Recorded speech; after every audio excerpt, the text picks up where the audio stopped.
Olá, sejam bem-vindos ao nosso curso Reflexões sobre os Saberes das Infâncias e ao módulo Saberes das Infâncias entre autorias e protagonistas. Entre autores e protagonistas. Eu sou Janaína, professora de Educação Infantil e componho o Núcleo de Educação Infantil da GPED da Butantan. Para essa conversa, nós temos como parceiro... Olá, eu sou o Washington, professor de Educação Infantil e psicólogo do Núcleo de Apoio e Acompanhamento para a Aprendizagem na APA da GPED. Esse curso tem por objetivo conversar com você, professores, sobre os saberes das infâncias, sobre os diferentes saberes que perpassam as infâncias. E este módulo em especial tem por desafio conversar com vocês sobre as concepções da infância, seus autores e protagonistas. O desafio desse curso é pensar as concepções das infâncias e os seus autores e protagonistas. Durante muito tempo, nós imaginávamos que as infâncias e as crianças que compunham essas infâncias eram sujeitos sem conhecimento, eram tábulas rasas. E os seus professores, por sua vez, eram os únicos sujeitos que tinham conhecimento para compartilhar com eles. No entanto, os estudos desenvolvidos ao longo da nossa história têm nos mostrado e pontuado essa criança como uma criança que pensa, uma criança que sabe e uma criança que faz. E tem colocado os seus professores como sujeitos mais experientes, que ajudam essas crianças a fazer, a pensar e construir os seus conhecimentos. Que tem apontado a importância da escola como espaço no qual a criança pode desenvolver os seus interesses, as suas vontades, pela mediação do professor. A criança não como esponja que tudo absorve, mas a criança enquanto sujeito ativo que vai aí caminhando junto com esse adulto mais experiente. Logo, nós passamos a nos questionar sobre os seguintes aspectos. Primeira coisa, nós entendemos que esses bebês e crianças aprendem? A partir do momento que nós respondemos se eles aprendem ou não, nós temos outros questionamentos. O que eles aprendem? Como eles aprendem? Quem e como os ensinam? Quem são os sujeitos que estão envolvidos nessa aprendizagem das crianças bem pequenas? Das crianças um pouco maiores que chegam na MF e na EMEI? Como é que esses sujeitos pensam em ensinar e aprender? Como é que olhar para essa criança que era uma tábula rasa e hoje é uma criança que constrói essa história? Na perspectiva de entender o desenvolvimento provocado, mobilizado pelo meio. O meio não é apenas parte do desenvolvimento, ele é fonte do desenvolvimento. Então, é importante que a escola, que o professor se entenda neste lugar, de que o meio vai promover o desenvolvimento das crianças. E quando a gente fala que esse meio produz o desenvolvimento das crianças e que neste meio tem diferentes autores, é que a gente passa a falar destes autores e destes protagonistas. As crianças são autores do seu conhecimento, elas trazem consigo saberes. Concomitantemente, os seus professores também. E de certa forma, mais experientes, mais experimentados desse saber que é acumulado socialmente pela humanidade. A perspectiva de autoria da criança não impede, não inviabiliza a autoria do professor. Assim como a autoria, o protagonismo do professor não impede e inviabiliza a autoria da criança. Pelo contrário, a autoria e o protagonismo do professor precisa promover, fortalecer a autoria da criança. Nesse sentido, o professor deixa de ser o detentor do saber e passa a ser um pesquisador de sua prática. Como assim, Janaína, ser um pesquisador de sua prática? O que isso significa? Significa você valorizar o que essa criança tem enquanto história, enquanto sujeito social e de direitos que ela é. Significa você olhar para essa escola e para esse ambiente que a envolve e repensar as suas práticas. Eu não vou poder mais pensar numa aula e nem esperar que uma criança fique horas olhando para mim e ouvindo eu falar. Pelo contrário, eu vou ter que pensar esse espaço, esse ambiente e esse tempo de aprendizagem da criança de uma outra forma. Como é que isso é possível? Eu preciso me abrir para a escuta. A perspectiva de entender a escuta como um recurso, um dispositivo necessário para que esse movimento da autoria da criança possa se efetivar, possa acontecer. A partir do momento que eu faço a escuta da criança, eu convido essa criança para conhecer e aprender comigo.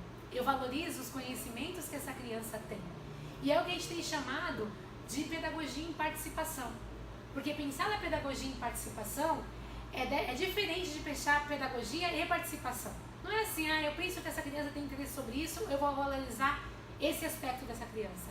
Não, você pensar a pedagogia em participação impõe e exige de você a escuta. Escutar essa criança, o que ela pensa sobre essas questões, os questionamentos que ela tem sobre algumas ações e você ir repensando a sua prática a partir daí. Nesse sentido, não é que o professor deixa de ser o sujeito que pensa o ambiente escolar, mas ele passa a pensar esse ambiente escolar com a criança. E é de fundamental que o professor pense junto com a criança, mas se entenda responsável por essa tarefa, porque é ele o sujeito experiente, o sujeito que já caminhou de uma certa forma na vida e no contato com a cultura, que vai possibilitar à criança esse movimento, que vai possibilitar à criança e promover o interesse da criança a esses saberes. A gente compreende na psicologia histórico-cultural que o interesse e a vontade, eles são construídos na relação. Eles não são inatos, eles não nascem conosco.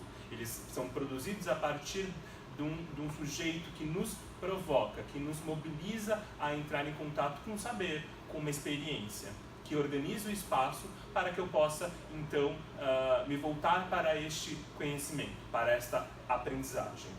E ao ouvir o Walsh colocar essas questões de que existem algumas ideias acerca do aprender da criança tão cristalizadas como a gente imaginar que esse desejo e esse interesse está posto, e quando o Walsh traz a perspectiva de que eles não estão postos, modifica completamente o nosso olhar. Porque a gente tem que passar a se perguntar como é que a gente leva essa criança a se interessar. Como é que a gente leva essa criança a desejar certas coisas, uma vez que esse conhecimento, que esse desejo e esse interesse não é nato dessa criança. E aí é onde começam os nossos desafios enquanto professor das infâncias. É você pensar o espaço, é você pensar o tempo dessa criança, é você pensar os materiais que você disponibiliza para essa criança como ferramentas e objetos construtores do saber dessa criança. É considerar a escuta como recurso para entender como a criança significa aquilo que ela vai vivendo, como é que ela faz as análises que ela faz, o que ela traz de saberes, o que ela traz de compreensão do mundo, e como eu posso, enquanto professor, o adulto mais experiente, o par avançado, trazer outros saberes, complexificar essa análise, e a linguagem entra como mediadora. A gente pode pensar no sentido da cultura como a cultura como aquela que produz o desenvolvimento, e aí pensar num exemplo muito simples, né, da importância da escola e do adulto. No SEI, as crianças por volta dos seus 2 anos, 1 ano e meio, 2 anos, começam a morder. Não é uma regra, porque a gente não pode falar em padrões, né? Mas é um comportamento um tanto quanto comum. O adulto pode significar isso como algo puramente biológico e que vai desaparecer com o tempo. Mas, em geral, a gente tem uma ação em relação a isso, que é pontuar para a criança de que esta não é uma forma adequada de convocar o outro, essa não é uma forma adequada de se comunicar com o outro, entendendo que a mordida significa ali uma aproximação. A gente vai introduzindo outras formas de contato, de interação com o outro, dizendo para ela que a mordida não é um recurso possível, que é a linguagem, que é a fala, que é o toque. A cultura entra para dizer a essa criança que isso não é possível. E esse é um salto que a criança dá. Ela se desenvolve. A aprendizagem promove um desenvolvimento dela. E é importante a gente destacar que somos nós que temos domínio dessa cultura. Não o domínio total. Janaína, você disse anteriormente que as crianças produzem cultura e fazem parte da cultura. Mas nós somos mais experimentados dessa cultura. Logo, nós temos também como responsabilidade com essa criança pontuar algumas questões que levem ela a compreender essa cultura como um todo. Entender a expressão da criança de diferentes formas. A gente entende que a infância ela é um construto social.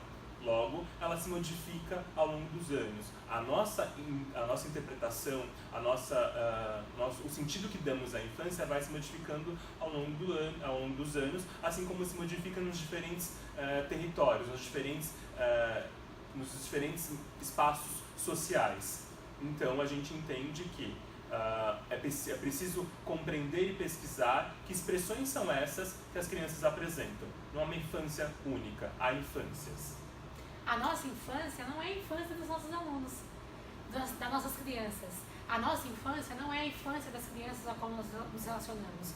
Cada um de nós tivemos infâncias diferentes e hoje nós temos a possibilidade de olhar para essas infâncias como uma pluralidade que nos leva a respeitar o tempo da criança, a respeitar a expressão dessa criança, a respeitar quem essa criança é e não padronizá-la e nem esperar dela determinados aspectos, como dizendo, olha, isso é para esse tempo, para essa faixa etária e tem que acontecer assim.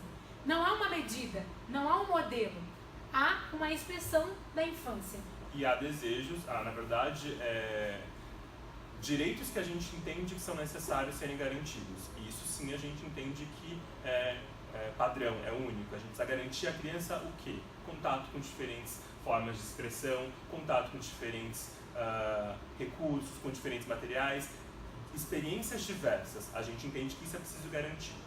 E nós sabemos que vocês devem estar se perguntando, mas então, como é que é ser professor de crianças pequenas? Como é ser professor sem dar aula, que é o que a gente costuma dizer?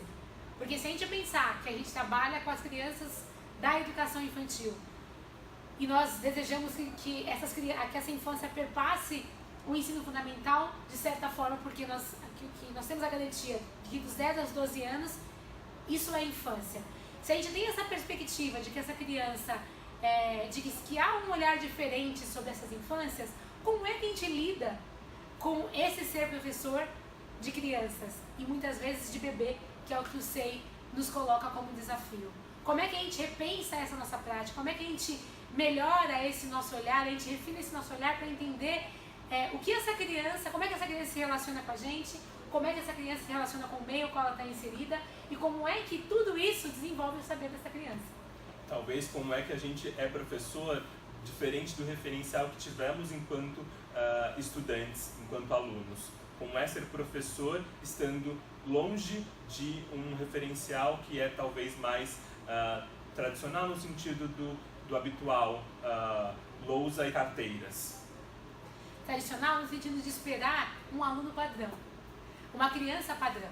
Nós sabemos que as experiências de vocês, e nós sabemos que não há essa padronização, que talvez nunca tenha havido, mas em algum momento nós desejamos e conseguimos olhar para essa criança com alguns aspectos bastante pré-determinados, que é o que nós não vemos hoje quando nós falamos da pluralidade das infâncias, da pluralidade das expressões infantis. E para que a gente continue pensando sobre isso e refletindo sobre essas questões, nós escolhemos uma parte do nosso currículo integrador que fala muito bem dessa infância e que está sendo reelaborado e repensado a partir do currículo da Cidade para a Educação Infantil. Nós destacamos algumas páginas desse currículo e deixamos também um texto do professor Danilo Russo, que tem por título como ser professor sem dar aula. E ele conta pra gente a experiência dele com as infâncias. Para além disso, temos ainda alguns referenciais e alguns outros discursos que podem nos ajudar a pensar sobre essas infâncias. É interessante a gente, às vezes, ter contato com outras referências e as artes nos ajudam a olhar a criança de outras formas.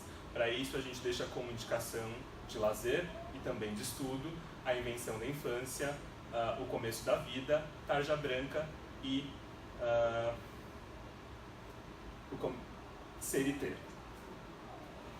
Seja muito bem-vindo ao nosso módulo e bom trabalho.